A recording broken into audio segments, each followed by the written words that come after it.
요즘 토요 새벽 기도 시간에 사실은 하박국의 말씀을 받고 있는데요. 하박국 선지자가 하나님 앞에 질문하는 세 가지가 있어요. 새벽 기도 오시는 분들은 기억하실 겁니다. 크게 세 가지가 뭐냐면 이런 질문이에요. 왜 하나님 잠잠하세요? 이 말이에요. 왜 하나님 구원을 베푸시지 아니하시고 잠잠하십니까? 이 말이에요. 그 믿음의 선지자도. 두 번째 질문은 뭐냐면 왜 우리를 이렇게 벌레같이 살게 하십니까? 라는 거예요. 두 번째 질문이에요. 하나님 왜 이렇게 잠잠하세요? 두 번째는 왜 우리를 이렇게 벌레밭도 못한 것처럼 살게 하세요? 세 번째는 뭐냐면 저렇게 악인들이 득세하는데, 갈대아 사람들입니다. 바벨론 사람들이에요.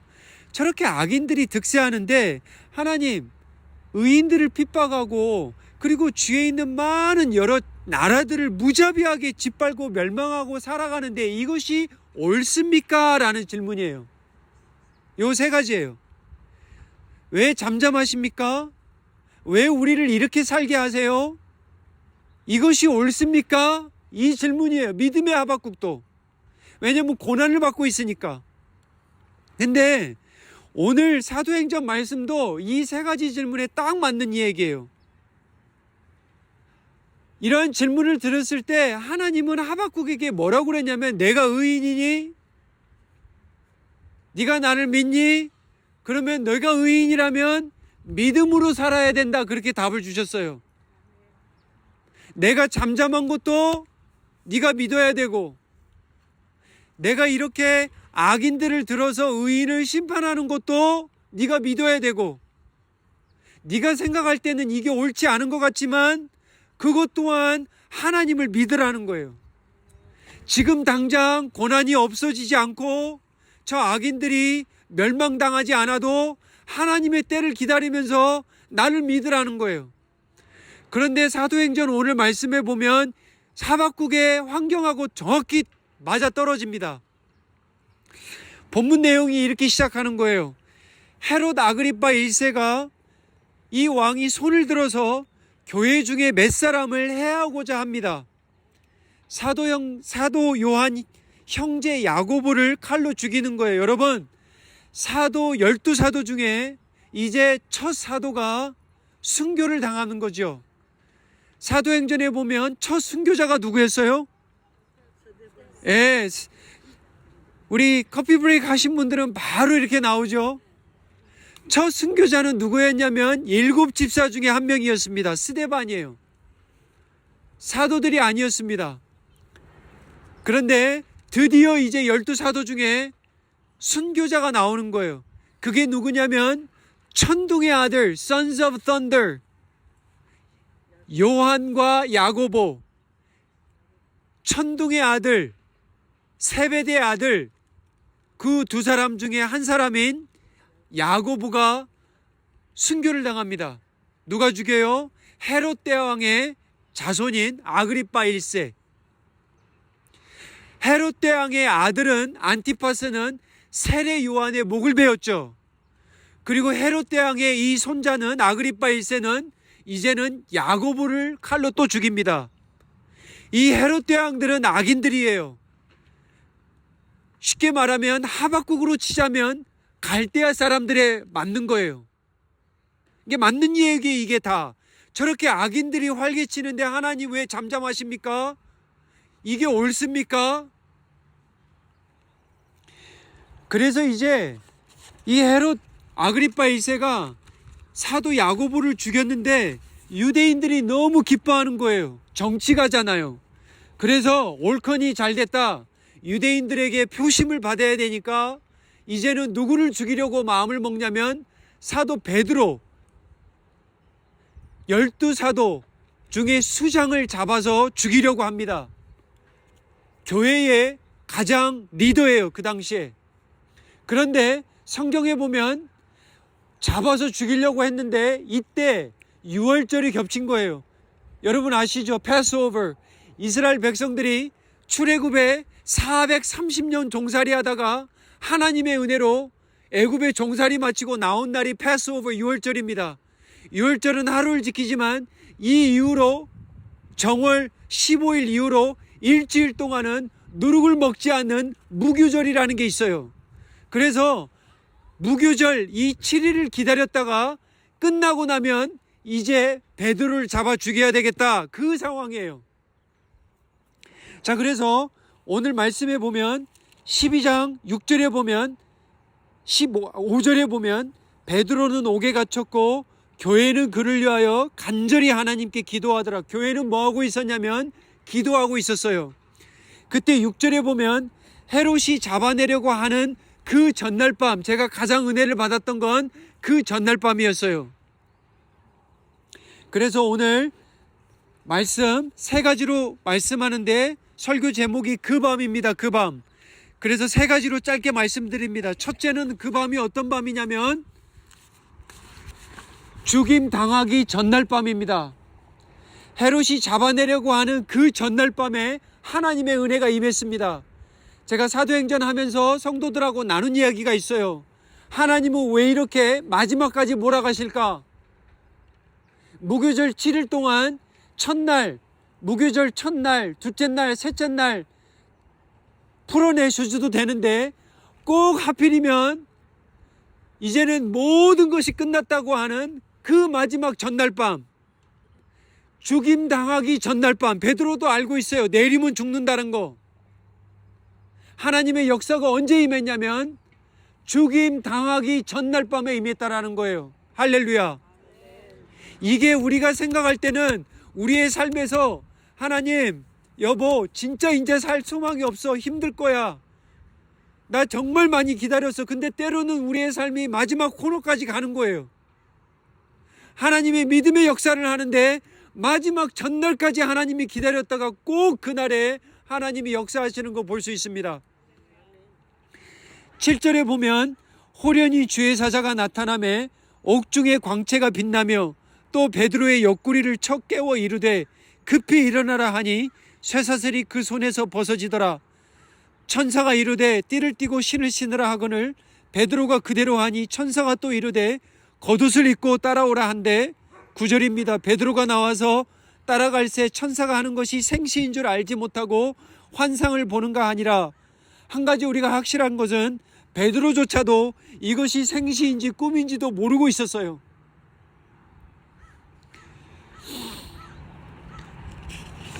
첫째 날은 첫 번째 메시지는 뭐냐면 그 밤이 어떤 밤이냐면 죽음 당하기 전날 밤.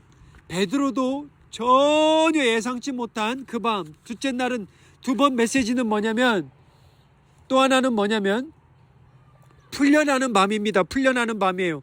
보시면 알겠지만 성경에 보면 사도행전 누가는 강조하는 게 뭐냐면 인간적으로는 절대 풀려날 수 없습니다. 제가 한번 볼게요. 말씀해 볼게요. 어떤 상황인지 보세요.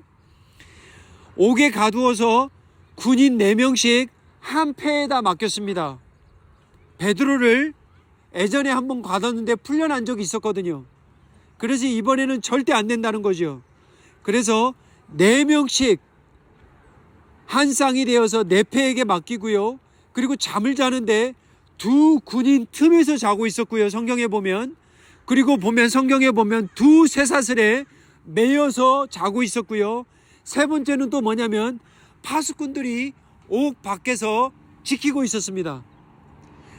사도행전 누가가 강조하는 건 뭐냐면 이건 절대 인간적으로 불가능하다는 거예요. 그런데 10절에 보면 첫째와 둘째 파수를 지나 시내로 통한 쇠문에 이르렀는데 문이 저절로 열리는 거예요. 여러분 살아가면서 이런 경험들 해보셨을 거예요.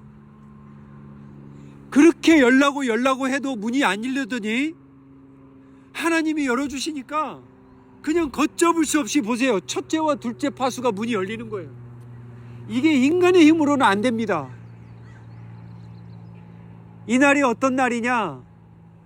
죽임 당하는 전날, 두 번째는 풀려나는 날이에요. 근데 베드로도 몰랐어요.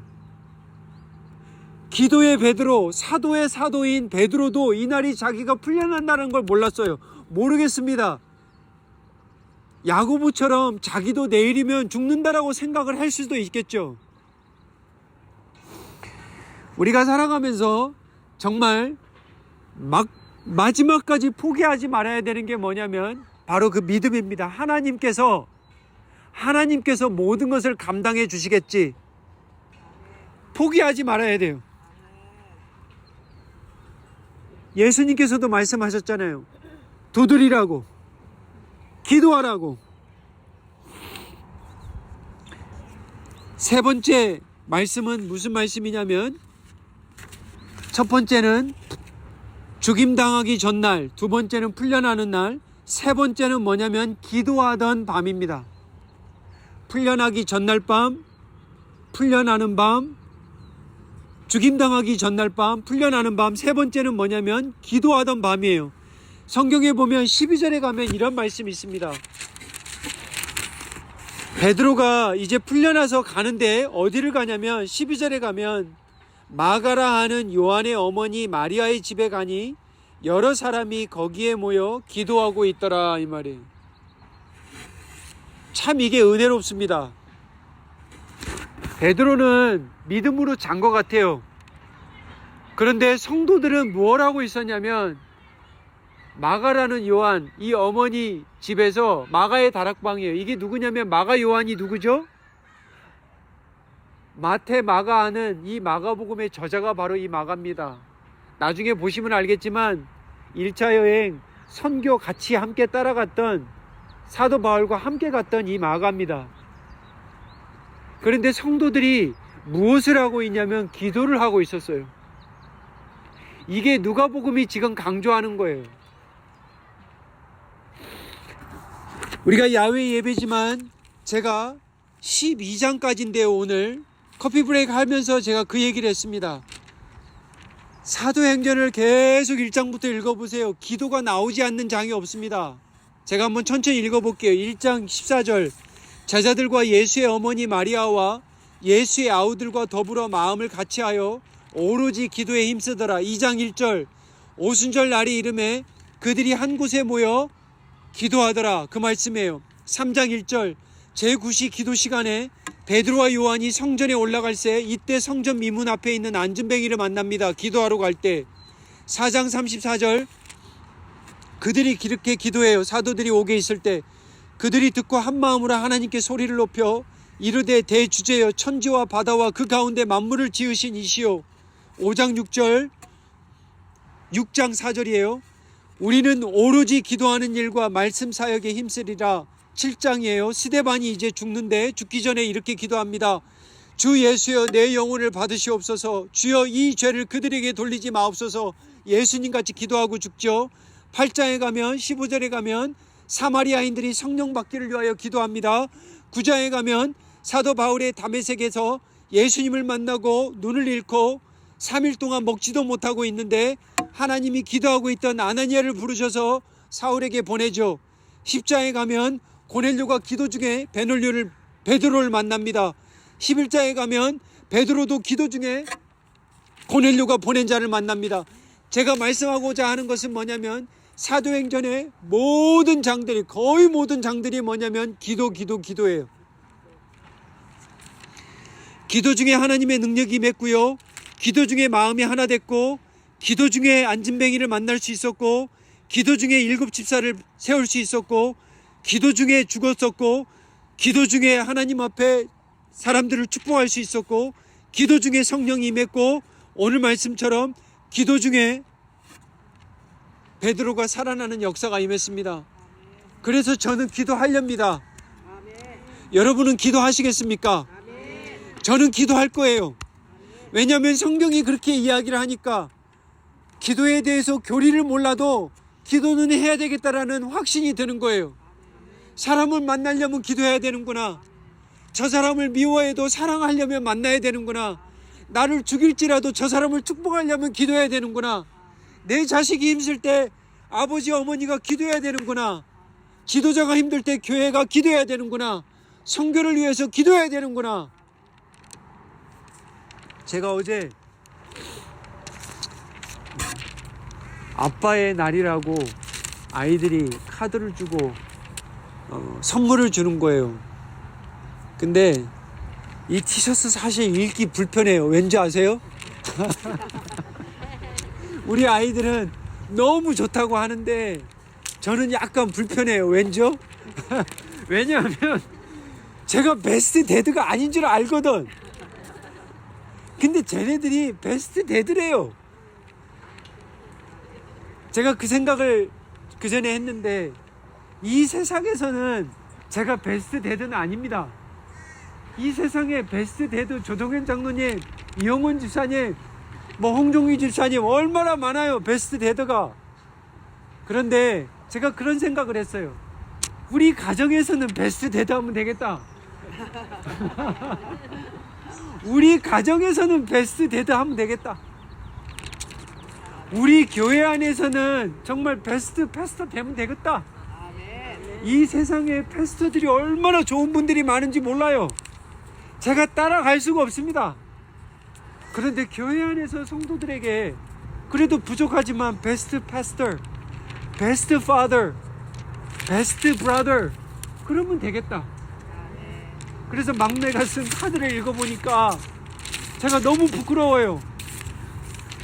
딸은 이렇게 많이 썼는데 하여튼 아들들은 짧아요. 아이들은 아주 짧아. 근데 제가 감동을 받은 게 뭐냐면 아빠 당신은 나의 롤모델이야. 오! 제가 너무 감동을 받았어요. 우리 아들 저기 낙스가 저기 있는지도 모르고 설교했네. 낙스는 아직도 카드도 안 줘. 그러니까 저런 아들도 있는 거예요. 다음에 주겠대. 언제 줄지 모르겠는데. 그래도 다음에 주겠다고 하는 마음이 얼마나 감사해요. 선물도 아직 안 줬어. 아직도. 무슨 얘기를 하는 거냐면 성도들이 기도하고 있었다라는 거예요. 부모님들이 나 자녀를 키울 수 있는, 난 진짜 아이를 가진 것도 준비해서 엄마가 된 것도 아니고 아빠가 된 것도 아니고 이런 얘기 다 합니다. 근데 지금 그런 얘기를 하면 안 돼요. 이제는 지금은 할 수 있는 거 한 가지는 할 수 있어. 뭐예요? 기도입니다. 제가 새벽 기도 때 그런 얘기를 해요. 제발 제 자녀도 여기 있지만 매일 자녀들을 위해서 기도하십시오. 이거는 할 수 있잖아요. 매일 일어나서 자녀들을 위해서 기도하는 거는 이건 할 수 있잖아요. 우리가 자녀들을 위해서 돈을 이따만치 벌어서 차를 사주고 집을 사줄 수는 없어요. 하지만 기도할 수 있는 일을 할 수 있잖아요. 그러잖아요. 우리가 이제 이만한 땅에 묻힐 건데 부모들은 눈을 감기 전까지 자녀들을 못 놓습니다. 그런데 우리가 눈을 감기 전까지 자녀들을 위해서 할 수 있는 건 뭐냐면 기도예요. 정말 저 아이들이 이 세상에 많은 고난들이 있을 텐데 믿음을 가지고 살아가도 하나님 왜 잠잠하십니까? 하나님 이게 옳습니까? 하나님 제가 이렇게 벌레같이 살아야 되겠습니까? 하박국이 던졌던 질문을 던질 수가 있다라는 거예요.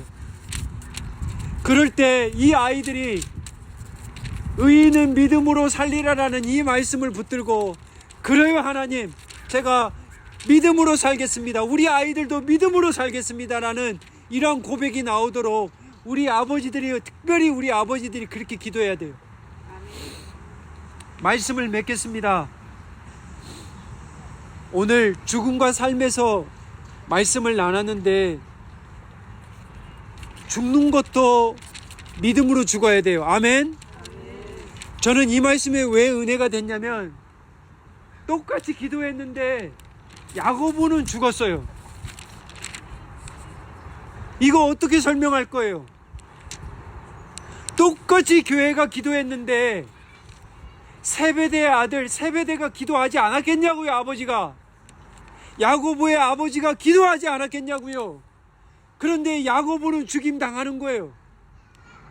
근데 베드로는 결혼했다고 그래요. 성경에 보면. 근데 베드로는 살아나는 거예요. 이게 어떻게 우리가 이해할 거예요? 근데 이것 또한 뭐 해야 돼요? 받아들여야 돼요. 우리의 삶에서 때로는 이해가 안 돼. 하나님, 저 이게 이해가 안 돼요. 그래도 받아야 돼요. 그래서 의인은 믿음으로 사는 거예요. 말씀을 맺을 때 죽는 것도 믿음으로 죽어야 돼요. 사는 것도 믿음으로 살아야 돼요. 아멘. 기도하겠습니다. 아버지 하나님, 오늘 특별히 아버지 주일을 맞이해서 사도행전의 첫 순교자 야고보의 말씀을 잠깐 받았습니다. 하나님, 함께 열심히 기도했는데 세베대 이 아버지는 아들을 잃고 또 베드로는 살아나는 이러한 우리가 때로는 이해하지 못하는 일들이 일어나곤 합니다. 아버지 하나님, 저희들의 삶 속에서 죽는 것도 믿음으로 죽게 하시고 살아가는 것도 믿음으로 살아가는 복을 허락하여 주시옵소서. 하나님, 특별히 우리 아버지를 위해서 기도합니다. 오늘부터라도 매일매일 자녀들을 위하여 기도하는 기도의 아버지로 축복하여 주시옵소서. 감사드리며 예수님의 이름으로 기도하옵나이다. 아멘.